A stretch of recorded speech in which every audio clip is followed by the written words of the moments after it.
The Nolan Wells case just got even more complicated because the biggest questions are no longer just about what happened to Nolan. They're about whether the timeline surrounding his friends actually holds up. From my understanding, all but I believe one took a polygraph, and from what was told to me, that they all passed. And all of the ones that took a polygraph took one without a lawyer. And they cooperated with law enforcement. So from my understanding, everybody took a polygraph test. Why do you say that's from but what one, you understand? Did they tell you they took a poly and passed? Yes, ma'am. They told me that they did it. I wasn't there. So that's what I'm saying from my understanding. They told me that all the boys except one, which is Warren, I believe, took a polygraph test. All of them did not have lawyers and did it and cooperated with police. Warren also cooperated with police. I just believe he didn't take a lie detector test, but Warren is the young man that I interviewed. So according to what they told me, they all took a lie detector test and passed. And it's an equivalent of a lie detector test. It's not a traditional lie detector test, but it's the same theology of trying to get to if a person is lying. I don't know the name of it. It's an equivalent of a lie detector test. It's a different methodology. I don't believe it was a polygraph. During the interview, the lawyers representing several of Nolan's friends strongly pushed back against claims that their clients should have taken polygraph tests. They said their clients cooperated with investigators, provided access to phones and location data, and even allowed other forms of testing. But they firmly maintained that their clients did not take traditional polygraphs. Any lawyer worth their salt is going to tell their clients not to take a polygraph test under any circumstances. Two of my clients went in and made statements with me. We're not going to I'm not going to do a polygraph test because, one, as you know, they're not admissible in court. And so it wasn't going to be admissible anyway. You should never, ever, if you're a lawyer, allow your clients to take a polygraph test. Now, we allowed investigators from the jump to have access to their phones, their Life 360, everything. We have cooperated implicitly every step of the way. But no, they didn't take polygraph tests. But what I'll tell you is one of the other boys, who I won't mention their name, but I'm sure that you've heard, took one. The girl that Nolan was with took a stress analysis voice test, and so did the other boy. So that's the test they took. Both of them passed.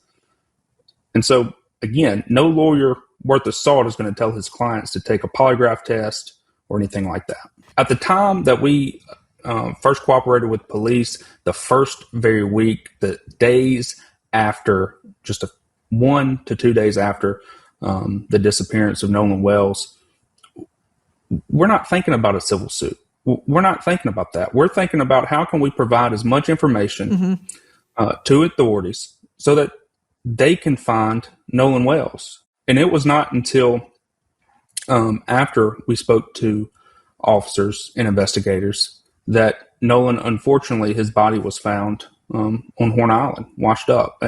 And it's unfortunate. And I hate that for Nolan because by all accounts, he was an incredible person.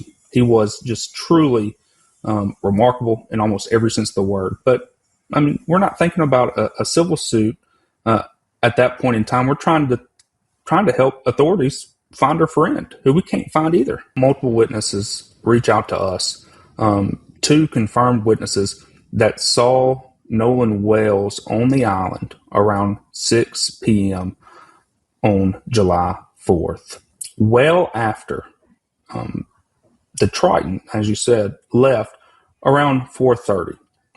And so those witnesses have went to investigators, they've talked to the police, and they've done what they're supposed to do. We've cooperated 100%. So has Where did they those see witnesses. him, Tyler Cox? Where did the witnesses? I'm not sure if the witnesses saw that picture that you just put on screen, but I can confirm to you that these witnesses know Nolan. They've known him for a long time. They were able to make a positive ID, and they told that to investigators. They told them that from the very start. Had they been drinking? That I do not know. Pretty sure, Nancy, they were aware of the time. I'm not sure if they were drinking or not, but they're the ones that came forward to police and investigators, and that's their story to tell. What I'm telling you is They made a positive ID on Nolan Wells around 6 o'clock, and they told that to investigators, all while our clients were off the island around 4:30. So we have positive identification on Nolan on the island an hour and a half after our clients left. So, as you know from your experience as a prosecutor, they can't do two things at once. They can't be on the island at 6 o'clock and be on the boat gone off the island at 4:30. So that's where we are. Our clients have nothing to do with the death of Nolan Wells. We don't know how he died. We want to know. Please tell us. Somebody. We want to know just as much as anyone else. Our clients loved Nolan Wells. They were brothers to Nolan Wells. I've still yet to hear one bad thing about Nolan Wells. He was a good Ocean Springs kid. Just as Chuck Bordy says all the time in the courtroom, these are good Ocean Springs people. So Nolan was a good Ocean Springs person too. They love Nolan. We want to know. Well, I'm sure they did. Nancy, look, they did what they were supposed to do, and they spoke to police officers. And you know as well as I do that if investigators or a DA's office had any sort of probable cause to make an arrest in a case like this, they would. They would have. So they didn't know Katie, and they believe that Nolan didn't know Katie before that day. But you have to remember, once they started getting suspicious that Nolan wasn't with them anymore, they start asking themselves, okay, well, where's Nolan? They start texting everyone that they knew. Hey, have you seen Nolan? Do you know where Nolan is? Did he make it back home? All before they called Christine Wells that night, they start asking everybody. And so eventually they end up getting, through mutual friends, whoever, Katie's number. And so I believe it was maybe either Snapchat or text message. They got in communication with Katie. And Katie says, I don't know. We thought he was leaving with y'all. Well, I don't believe that's the case, obviously, because he did not leave with our boys. We don't know what happened to him, but that's Katie's statement. That's how they got a hold of Katie's numbers, because they're frantically trying to find out what happened to Nolan. Later that night, I believe it was around 9 or 10 o'clock, maybe even 11, that they start saying, oh, well, has anyone seen Nolan? Where's Nolan? Did he make it back home? Does anybody know? They start calling around, texting, asking everybody. And once they determined that no one had the answer about where Nolan was, that's when they called Christine Wells. And then they stay on the phone. My client stayed on the phone with Christine Wells for about 5 or 6 minutes. And then he tells her, look, I'm going to call the Coast Guard just to make sure. And he did. He stays on the phone with the Coast Guard for 21 minutes. Then came the biggest claim of the interview. 2 witnesses allegedly told investigators they saw Nolan alive on Horn Island around 6 p.m., roughly an hour and a half after the Triton boat reportedly left the island. I can tell you this. I can tell you a close friend who knows the Ocean Springs, Mississippi community very, very well, is from the area, connected me to a friend of his. And then I found myself speaking to Tyler here, and Tyler and I instantly became very close friends. We both have blue pickup trucks, so now we're the Blues Brothers. We just became very close. We hit it off. Then I had the opportunity to speak to Warren, speak to Morgan, speak to Jax, and we hit it off also. And I immediately realized these are incredibly fine young men. I realized right away I wanted to help them out. Witnesses, among other things, but I can also tell you this. They were off the island at 4:30 p.m., and Nolan Wells was seen alive by multiple people at 6 p.m., still on the island.